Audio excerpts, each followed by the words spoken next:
tunggu sebentar teman-teman yang lain. Oke. 34.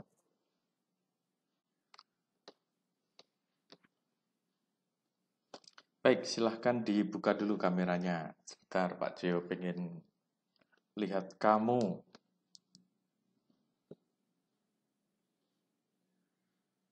Oke, sudah mulai gondrong, ya. Nicholas Prameswara, kamu sudah gondrong kamu. Oh, Rilan juga, ya. Sudah pada gondrong ini. Oke. Wah, Louis Wahyudi ini rambut paling panjang seumur hidupmu kelihatannya. Oh, baru aja dipotong. Oke. Ya, yang lain sudah, gila, sudah pada gondrong semua gitu ya. Tapi jangan kopong ya, isi kepalanya ya. Boleh gondrong, tapi jangan kopong. Nggak ada isinya gitu kan. Nggak ada gunanya juga. Cuman bikin takut orang aja gitu kan. Gondrong tapi santuy, tapi apa? Ada isinya, sopan begitu, orang akan respect. Oke, bukan gondrong yang bikin takut orang, tapi gondrong yang bikin orang respect ya. Ya tetap santai, tetap sopan gitu kan.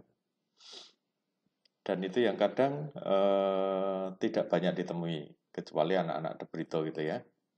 Saya itu kadang kalau jalan kemana ketemu anak debrito gitu, bahkan alumni itu pasti masih disapa gitu ya. Sapa, didatangi, disapa. Kadang cium tangan juga gitu kan.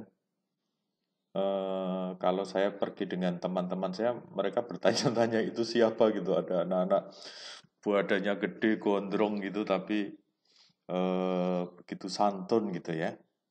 Dan itu bikin respect mereka. Ya itu anak-anak itu. Jadi kan tidak hanya tampangnya saja yang sangar gitu. Kalau gondrong, badanmu gede, gondrong begitu kan, orang akan takut duluan gitu ya. Tapi ketika itu kamu santun, kamu sopan gitu, itu yang bikin orang kemudian ini anak luar biasa sekali gitu ya. Dan itu kerap yang terjadi di Debrito gitu ya. Bukan gondrong, uraan, bukan sak penake dhewe, tapi sopan santun, etika gitu ya. Itu tetap dijaga dan jauh melebihi rata-rata gitu ya standar ini. Biasanya kan kalau anak-anak sekolah lain gitu, kalau ketemu gurunya itu kan malah melengos gitu ya, menghindar atau seolah-olah tidak melihat gitu kan. Tapi enggak, kalau anak-anak Debrito ketemu gurunya ya disamperi, didatangi gitu ya. Dan ini yang terjadi di Debrito gitu ya. Ini menurut saya hal baik. Moga-moga bahkan ketika saya tidak mengajar pun ya, ketika saya sedang ada di warung, misalkan warung bakmi begitu, saya tidak tahu bahwa itu anak Debrito gitu ya. Dia datang ke saya gitu, Pak Joyo, selamat malam. Iya, selamat malam, Mas. Saya anak Debrito, Pak. Gitu. Oh iya, karena saya tidak mengajar, tapi Pak Jo tidak pernah mengajar saya, gitu. Karena saya berada di IPA, itu misalkan. Nah, kayak gitu. Tapi mereka tahu dan ketika tahu pun disapa, meskipun saya tidak tahu gitu ya. Itu. Kalau saya tahu itu anak murid saya, ya pasti saya sapa. Saya datangi, say hello. Kalau dengan keluarga ya begitu juga disapa. Gitu. Ini hal yang baik menurut saya. Jangan malah dihindari, melengos gitu ya, seolah-olah tidak tahu gitu. Ya, itu budaya bagus yang ada di Debrito ketika kita ketemu dengan saudara-saudara kita, entah guru, entah teman-teman yang lain gitu ya. Sekedar say hello gitu ya. Sekedar say hello itu menurut saya penting. Oke teman-teman, kita akan melanjutkan pembahasan kita mengenai trigonometri ya. Boleh ditutup, boleh. Silakan. Tapi kalau tetap mau dibuka juga boleh. kita akan membahas mengenai trigonometri. Ini materi baru yang mungkin di SMP kamu belum mengenal, tetapi mungkin beberapa juga sudah dikenalkan di SMP. Tidak apa-apa gitu ya. Kemarin Pak Joyo minta kamu berkenalan dulu sendiri gitu ya, dengan yang namanya trigonometri, mulai dari ukuran sudut dan definisi dasar mengenai perbandingan trigonometri. Ya, perbandingan trigonometri khususnya pada segitiga siku-siku. Nah, itu yang paling dasar, itu yang paling dasar. Nanti itu dikembangkan ke yang lain yang lebih kompleks gitu ya. Tetapi yang kamu baca kemarin, yang kamu pelajari itu, yang kamu baru berkenalan itu gitu ya, berkenalan sendiri itu masih yang sangat dasar, yang itu akan membantu kamu untuk mengenal lebih lanjut gitu ya. Oke, ketika saya cek di kolom materi tidak ada pertanyaan, berarti sudah hebat ya, sudah tahu, sudah bisa gitu ya. Sin, cos, tangen, kemudian sekan, kosekan, kotangen gitu ya. 6 perbandingan trigonometri tampaknya sudah tidak masalah bagi kalian karena saya cek itu ada 28 yang kirim dan tidak satupun yang menanyakan terkait dengan materi. Hebat kan? Kalian memang hebat gitu kan? Oke, maka saya berharap hari ini kita bisa melakukan dengan cepat gitu ya. Nanti kalau ada yang tidak paham segera tanya saja. Oke, saya akan. Oh ya, saya sudah share materi selain yang kemarin, yang modul, saya juga share materi untuk hari ini dan soal untuk yang kamu kerjakan pada bagian akhir nanti di sesi ini, gitu ya. Saya akan share screen dulu.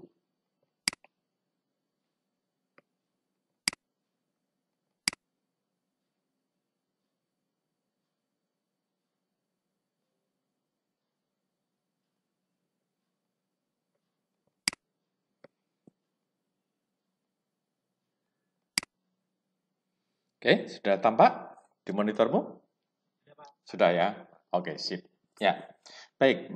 Pembahasan kita mengenai trigonometri pada bagian pertama ini kita akan membahas mengenai perbandingan trigonometri pada segitiga siku-siku. Oke, teman-teman, misalkan saya punya dua garis, garis G dan garis L. Yang ini garis G, ini garis L yang berpotongan di titik A gitu ya. Yang berpotongan di titik A. Oke. Nah, misalkan ada titik C pada sembarang garis G gitu ya. Ada sembarang titik C pada garis G. Nah, misalkan di sini gitu ya. Tapi C-nya itu boleh dimanapun gitu ya, tetapi pada garis G. Nah, nanti proyeksi titik C pada garis L, proyeksinya itu berupa suatu titik. Oke, misalkan saya sebut sebagai titik B gitu ya. Di mana nanti apa? Ruas garis CB ini harus tegak lurus pada L gitu ya.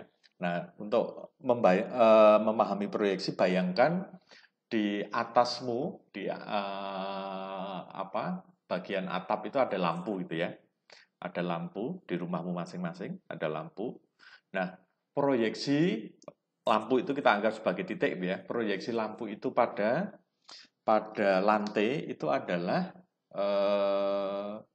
titik persis di bawah lampu. Sedemikian juga nanti kalau kita tarik garis dari lampu ke titik di lantai itu akan tegak lurus dengan lantai gitu ya. Yang dimaksud proyeksi itu seperti itu. Jadi kalau C ini diproyeksikan pada garis L ini, proyeksinya adalah titik B, di mana syaratnya apa? Ruas garis CB ini harus tegak lurus dengan garis L. Gitu ya, paham ini? Yang dimaksud proyeksi. Nah, sama juga nanti kalau AC, garis AC ini kalau diproyeksikan, itu diproyeksikan pada garis L itu adalah garis AB. Oke, berarti bisa membayangkan ya, berarti nanti garis yang diproyeksikan belum tentu nanti panjangnya sama dengan hasil proyeksinya di garis L gitu ya. Tetapi paling gampang untuk menentukan proyeksinya, kalau A itu di garis L, C itu di garis B, maka nanti ruas garis AC ini adalah AB. Di mana B ini adalah proyeksi titik C pada garis L. Nih. Oke. Nah, demikian juga nanti kalau saya punya titik C aksen, proyeksinya adalah B aksen. Demikian hingga nanti C aksen, B aksen ini tegak lurus dengan garis L. Maka nanti proyeksi A, C aksen itu adalah A, B aksen. Pun kalau saya punya titik C double aksen, proyeksinya adalah titik B double aksen yang terletak di L. Sedemikian hingga nanti C double aksen, B double aksen ini tegak lurus dengan garis L. Oke. Maka nanti proyeksi A, C double aksen itu sama dengan A, B double aksen. Semacam itu. Oke. Nah, AC ini disebut proyektum, benda yang diproyeksikan. AB disebut proyeksi AC, hasil proyeksi AC pada garis L. BC disebut proyektor. Ini istilah-istilah ya, istilah-istilah yang disepakati untuk menyebut AC itu adalah proyektum, AB hasil proyeksinya itu adalah proyeksi AC, proyektor itu adalah BC ini. BC ini. Nah, tampak bahwa ini ada segitiga ABC merupakan segitiga siku-siku di B. Tahu ya? Karena CB tadi kan tegak lurus L. Maka nanti ABC ini adalah segitiga siku-siku. Siku-siku di B. Oke, nanti demikian juga nanti dengan A, B aksen, C aksen. Ini juga segitiga siku-siku yang siku-siku di B aksen. Pun segitiga A double, B aksen, C double aksen gitu ya.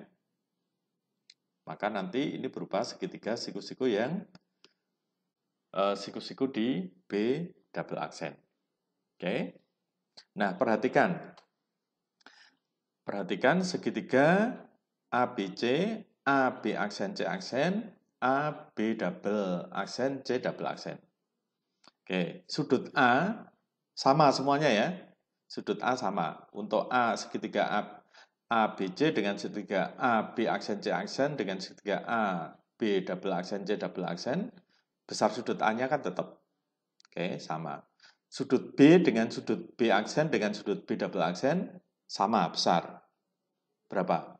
90 derajat ya. Berarti sama besar. Berarti nanti kalau ada segitiga, dua sudutnya itu sudah sama, maka nanti sudut ini sama dengan sudut ini. Sudut C dengan sudut C aksen sama dengan sudut C double aksen gitu ya.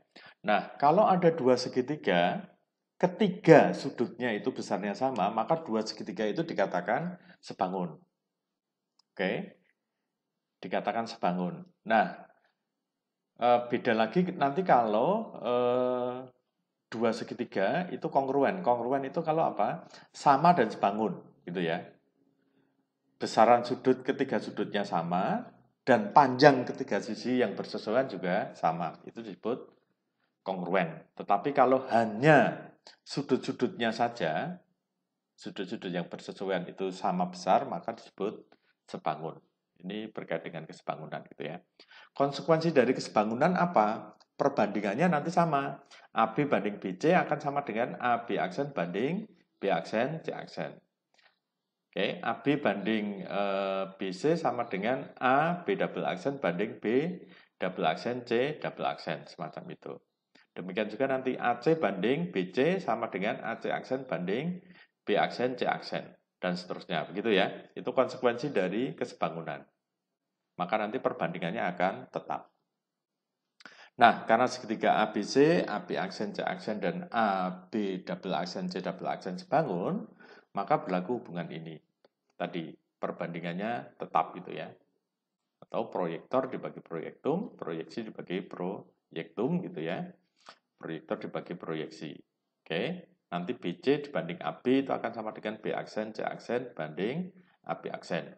Nah, nanti seperti yang sebelumnya dijelaskan Pak Joyo. Nah, dengan kata lain, jika sudut yang dibentuk oleh garis G dan garis L itu tetap sudut A, maka untuk sembarang titik C pada garis G, nilai perbandingan antara proyektum, proyektor, dan proyeksi akan selalu tetap. Dengan demikian, nilai-nilai perbandingan tersebut dapat dijadikan sebagai patokan ukuran suatu sudut. Dan sebaliknya, nilai-nilai perbandingan tersebut tergantung pada besarnya sudut. Nah, nilai-nilai perbandingan inilah yang disebut dengan nilai perbandingan trigonometri dari sudut A. Oke, Secara lebih jelas, secara lebih gamblang seperti ini. Dengan memperhatikan letak sisi-sisi terhadap sudut A, diperoleh nilai perbandingan trigonometri sebagai berikut. Oke. Nah, ini ya sudut A-nya ini. Oke. Nanti misalkan BC dibanding AC. Berarti proyektor dibanding proyektum. Oke. Itu didefinisikan sebagai sin alfa. Oke. BC dibanding AC, berarti ini. Misalkan sudutnya adalah sudut A. BC itu adalah sisi di depan sudut A. Dibagi dengan sisi hipotenusa, bukan sisi miring ya, yang seringkali orang salah ya. Ini hipotenusa bukan sisi miring gitu ya. Saya perlu menjelaskan ini biar tidak salah kaprah. Oke, kalau misalkan, sebentar.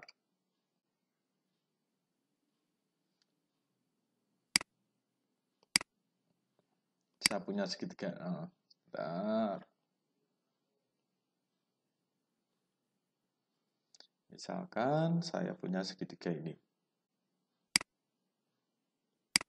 Pertanyaan saya, sisi miringnya yang mana?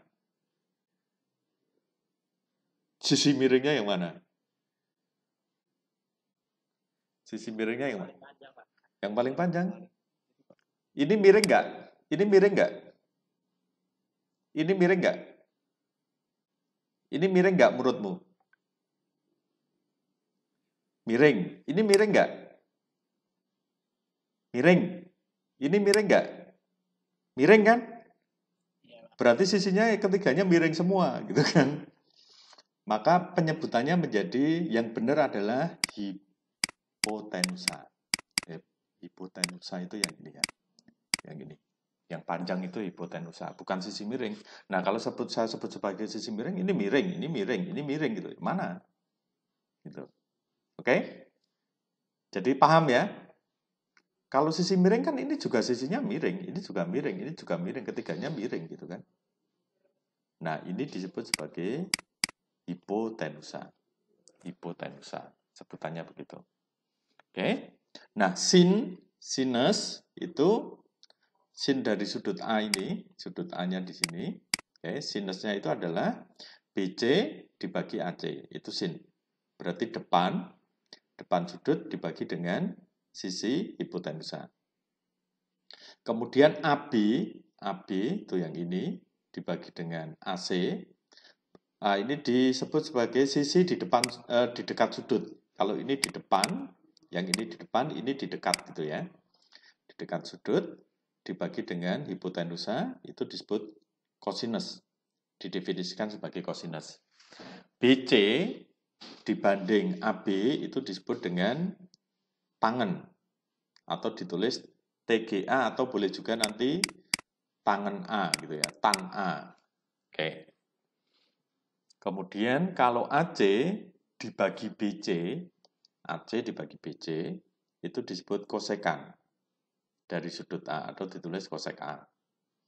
Kemudian perhatikan ya, ini sudutnya untuk sudut A ya. Kemudian AC dibagi AB, AC dibagi AB itu adalah sekan. Ditulis sek A gitu ya. Kemudian AB dibagi BC. AB dibagi BC itu adalah kotangan dari sudut A atau ditulis CTGA atau kot. Boleh ditulis kot A gitu ya. Ada beberapa buku yang menggunakan itu. Oke, ini definisi. Ini definisi.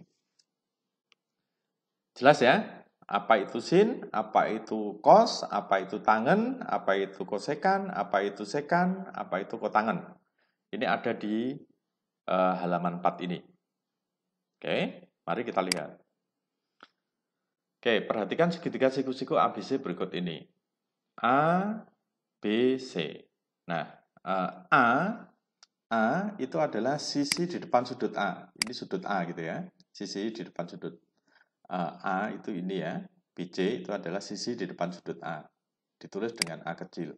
B adalah B kecil, ini adalah sisi di depan sudut B. Ini sudut B. Ini B. C itu adalah ini sisi di depan sudut C itu ya. Oke. Nah, nilai perbandingan trigonometri dari sudut A adalah sin A. Sin A, berarti kita pakai yang ini. Ini sudut A-nya kan? Berarti ini di depan sudut dibagi dengan hipotenusa. A per B. Paham? Cos A di dekat sudut berarti C per hipotenusa. C per B. Tangen. Tangen itu di depan dibagi dengan di dekat. Berarti A dibagi dengan C. Kosekan. Kosekan itu berarti nanti B dibagi dengan A. Dibalik. B dibagi dengan A. Sekan itu berarti C dibagi dengan A. Sorry, B dibagi dengan C. Sorry. B dibagi dengan C, ini tadi B dibagi dengan A. Kotangen berarti C dibagi dengan A. Oke, jadilah ini. Ada pertanyaan dulu? Nah, sekarang Pak Joyo yang bertanya. Pak Joyo yang bertanya. Sin C berarti apa? Sin C. Sin C apa? Yuk, sin C, sin sudut C. Sudut C-nya berarti ini kan? Sin sudut C. Sama dengan apa? C per B. Betul, good. Cos C.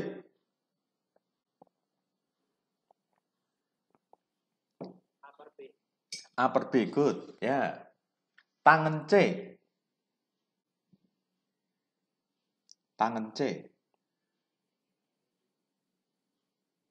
Tangen C. Apa? Oh, tangen. C per A, good. Ya. C per A. Kosekan A? Sorry, kosekan C. Kosekan C. Kosekan C. Kosekan C. B per C, good. Good. Sekan C. Sekan C. B per A, good. Terus kotangan A. Kotangan C, sorry. Kotangan C. A per C, ya. Oke. Ini harus harus paham ya. Nanti di latihan sudah dibulak-balik segitiganya. Oke. Good. Ini sebagai ini. Baik, sekarang kita lihat contohnya. Tentukan nilai-nilai perbandingan trigonometri dari sudut B pada segitiga ABC yang siku-siku di A berikut ini. Oke. Cara mengerjakannya berarti nanti ini ada sisi yang belum diketahui panjangnya. Ini BC 10. Ini AC-nya 8. Segitiganya segitiga siku-siku di A. Siku-sikunya berarti di sini gitu ya. Siku-sikunya di sini. AB-nya berapa? AB kan belum diketahui tuh. AB-nya berapa? 6. Caranya bagaimana? Pakai Pitagoras. Oke. Ingat ya, triple Pitagoras ya. Nanti apa? BC kuadrat sama dengan sisi paling panjang ya, BC kuadrat sama dengan AB kuadrat ditambah AC kuadrat gitu ya. Nanti ini kuadrat sama dengan ini kuadrat ditambah ini kuadrat. Nah, kalau yang ditanyakan AB berarti nanti akar dari BC kuadrat dikurangi AC kuadrat. Oke, ini. AB kuadrat sama dengan BC kuadrat min AC kuadrat. Nah, oke. Betul. 6. Nah, dengan demikian nanti nilai perbandingan trigonometri sudut B adalah sin B sama dengan apa? Sin B? Sin sudut B? 8 per 10. Oke, atau 4 per 5. Cos B? 3 per 5 ya. 6 per 10.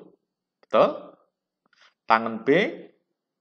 8 per 6. 4 per 3. Jadi bisa disederhanakan seperti ini boleh ya. Oke. Kosekan B adalah 10 per 8. Perhatikan, ini kosekan B dengan sin B. Sekan B 10 per 6, 5 per 3. Tangan ini. Nah, pertanyaan saya, sin C sama dengan apa? Sin C? Yuk, sin sudut C. Sin sudut C sama dengan? Mengikuti saya?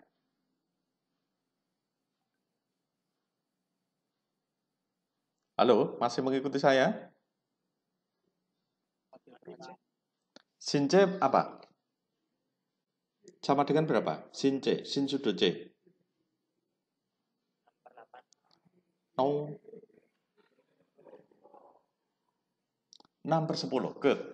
6/10 atau nanti 3/5. Tahu? C-nya kan ini, berarti di depan. Sudut C kan ini. Dibagi dengan hipotenusa. Berarti ini dibagi dengan ini toh? Oke. Cos C.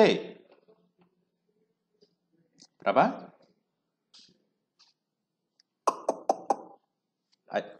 Good. Ya, betul. 8/10. Tangan C.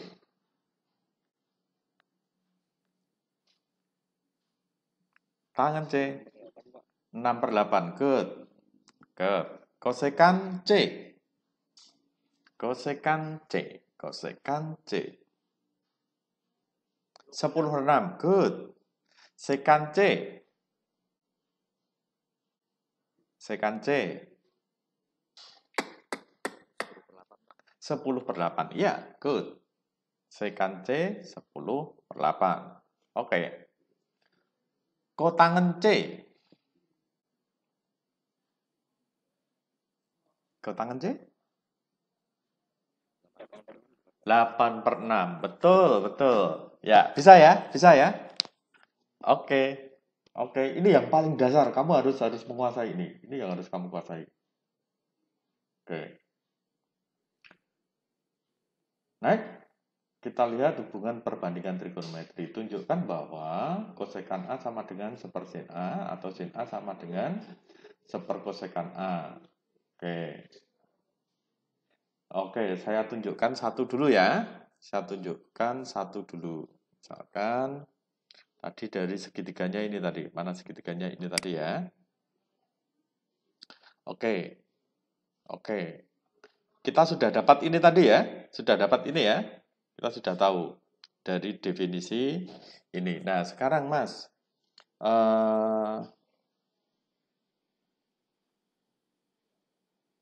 A per B ini bisa saya tulis sebagai 1/B/A. Benar nggak? A per B itu sama dengan 1 dibagi B per A. Oke, bingung? 1 dibagi B per A, ini kan sebenarnya 1 itu kan 1/1 ya. 1/1 kali A per B. Nanti sama dengan A per B. Toh. Jadi 1 dibagi B per A itu sama dengan A per B. Nah, A per B tadi apa? A per B adalah sin A. Gitu kan? Oke. 1 per B per A apa?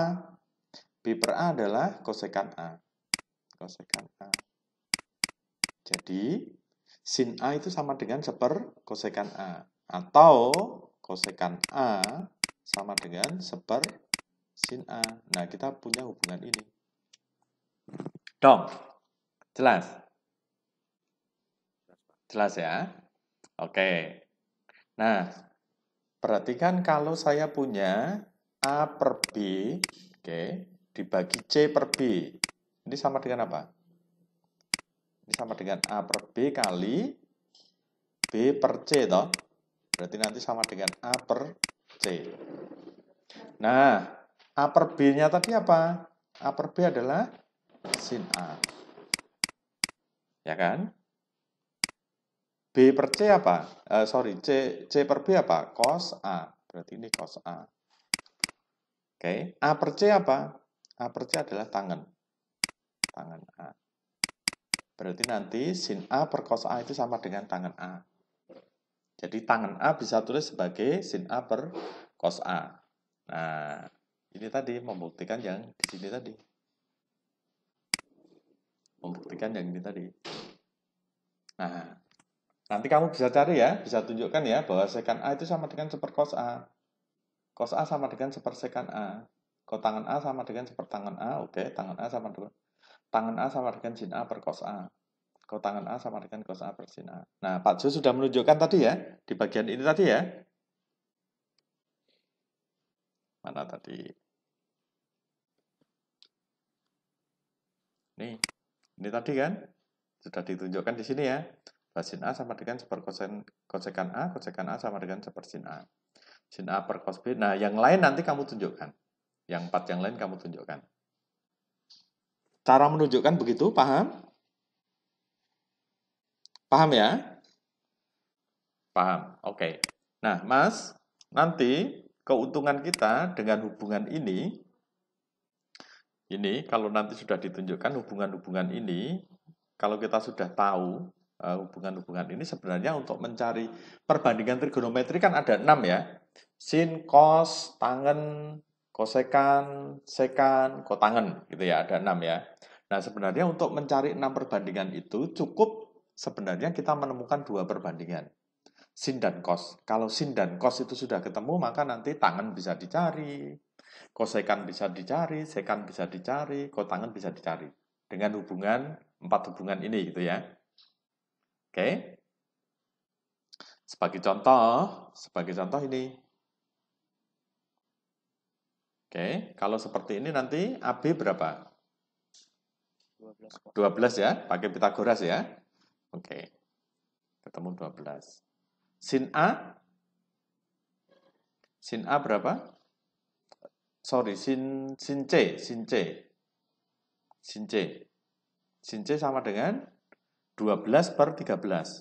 Paham? Sin C. Oke. Cos C? Berapa cos C? 5 per 13. Oke. Tangen C? Tangen C? 12 per 13. Oh, tangen. 12 per 5. Oke. Kosekan C? Kosekan C? Kosekan C? 13 per 12. Good. Sekan C? 13 per 5. Kotangen C? 5 per 12. Oke. Sudah bisa ya? Oke. Semoga semakin lancar ya. Oke. Nah, sekarang cara lain untuk ini ya sudah cukup. Kalau sin C-nya 12 per 13, cos C-nya itu 5 per 13, nanti kosekan C apa? Sin C, seper dari 12 per 13. 13 per 12. Sekan C apa? Seper cos C, berarti 1 per 5 per 13. Itu sama dengan 13 per 5. Tangen C apa? Tangen C itu adalah sin C per cos C. 12 per 13 dibagi 5 per 13. Sama dengan 12 per 5. Ini kotangen ya. Tangen C itu sama dengan seper kotangen C. Oke. Ini salah ini ya. Seharusnya kotangen C itu nanti sama dengan 5 per 12. Oke, kebalik ini. Seharusnya kotangen C sama dengan sepertangen C gitu ya. Oke. Nah, itu kalau sin C dan cos C sudah ketemu, nanti kosekan, sekan, tangen, kotangen, ini sudah bisa dicari. Ini saya betulkan dulu. Ini seharusnya adalah kotangen ya. Kotangen dan ini ya, bukan tangen. Oke. Gitu? Jelas? Nah, biar lebih mantap, silakan kerjakan soalnya, latihannya. Pak Jo sudah upload ini juga di Google Classroom ya. Pak Jo sudah upload. Oke? Silakan kamu download, boleh nanti dikerjakan. Kapan mengumpulkannya sudah ada di sana ketentuannya. Oke, Mas? Sip? Ya. Oke. Terima kasih ya untuk hari ini ya. Sisa waktu berikutnya kamu pakai untuk mengerjakan. Gitu? Thank you. Yo, semangat semuanya. Yo, ya.